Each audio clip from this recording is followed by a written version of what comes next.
High বন্ধুরা, সকালবেলা ঘুম থেকে উঠেই কাকিমা এসে বললো বুনুকে স্কুলে দিয়ে আসার জন্য। আজকে নাকি বুনু টোটো আসবে না, তাই আমাকে দিয়ে আসতে হবে। আর বুনুও দেখে এদিকে রেডি হয়ে চলে এসেছে আমাদের বাড়িতে। আর এসে বলে, দাদা আমাকে একটু স্কুলে দিয়ে আসো। আর বুনু দেখি একদম পুরো রেডি হয়ে গিয়েছে। তারপর আমি চটপট রেডি হয়ে গেলাম আর চলে আসলাম বুনুদের বাড়িতে। আর সে বাইক নিয়ে বেরিয়ে পড়লাম আমি আর বুনু। আর রাস্তা দেখো সকালবেলা কত সুন্দর লাগছে দেখতে। তারপর বুনুকে বললাম, বুনু একটু তাকায় এদিকে। আর বুনু তো লজ্জা পাচ্ছিল, ওকে দেখাই যাচ্ছিল না, তাকাচ্ছিল না। তারপর অনেকক্ষণ পর তাকালো আর দেখো কত হাসছিল আর এত বক বক করছিল যে একদম মানে দেখো কত সময় হাসছে।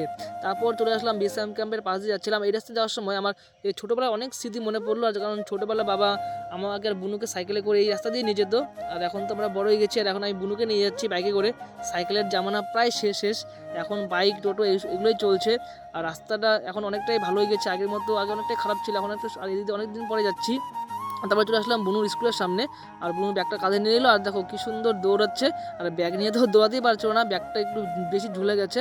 তারপরে চলে গেলো স্কুলের ভিতরে আর আমি চলে আসলাম বাড়ির দিকে। আর এই রাস্তাটা দেখো এখন এইটা হচ্ছে বেসিক ক্যাম্পের রাস্তা।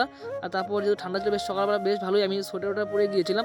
আর বাড়ি এসে দেখি যে বুনু একটা ছোট্ট গোলাপ ফুল নিয়েছে, আর ফুল হয়েছে কত বড় দেখো একটা। আর গাছটা ফুলের ভারে ঠিক মতো দাঁড়াতেই পারছিল না, একদম নিয়ে পড়ছিল। আর বাবা এসে দেখে গরুর জন্য খাবার রেডি করছে। আর আমাদের যে দুটা গরু রয়েছে আর সেগুলোকেই ডেলি এইভাবেই খাবার জোগাড় করা হয়। আর এইভাবেই দেওয়া হয় খাবারগুলো গামলাতে করে। আর আমি সেটাই দাঁড়িয়ে দাঁড়িয়ে এখানে দেখছিলাম বাবা কী করছে। তারপর দেখি যে ভাই এখানে স্কুল যাওয়ার জন্য একদম পুরোডি। আর ভাই এখন স্কুল যায়, ভাই স্কুল যায় টোটোতে করে। আর এদিকে দেখি আমার বুনো চলে এসেছে খেলা করার জন্য। আর ঠাকুমার হাত থেকে এখান থেকে বুনো মুড়ি খাচ্ছিল। আর ও কিন্তু হাঁটতে পারে, কিন্তু এত অলস যে হাঁটতেই চায় না। তাই ও সারাক্ষণ মাটির মধ্যে শুধু এইভাবেই হামাগুড়ি দেয়, খেলা করে।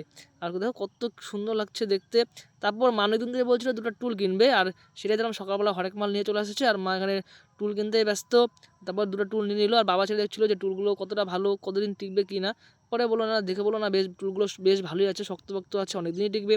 আর দুপুরে দেখলো আজকে রান্না হয়েছিল বাঁধাকপি মটরশুঁটি দিয়ে, আর দিকে টমেটো তরকারি। আর দুটো ছিল নিরামিষ, যেহেতু আমাদের নিরামিষ ছিল সেদিন। আর আমার তো টমেটো তরকারি আর বাঁধাকপি দুটোই বেশ খুব পছন্দের একটা খাবার। তারপর দুপুরে আমি বসে পড়লাম খেতে, আর খেয়ে দিয়ে যাবো আজকে খেলতে। আর তারপর আর বেশ মন ভরে পেট ভরে খেলাম, খাবারটা খুব টেস্টি হয়েছে। তারপর দুপুরে চলে এলাম খেলতে। আর অনেক বছর পর আমরা সব বন্ধুরা পর এক জায়গায় হয়েছি।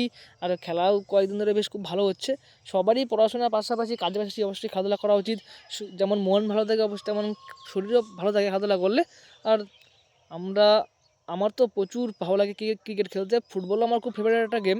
আর তোমরা যারা আমার ভিডিও দেখতে ভালোবাসো অবশ্যই পেজটাকে ফলো করে দিও, ইউটিউব চ্যানেল থেকে দেখলে চ্যানেলটা সাবস্ক্রাইব করে দিও। আর তোমরা অবশ্যই খেলাধুলা করবে। ভালো থেকো সবাই, টাটা।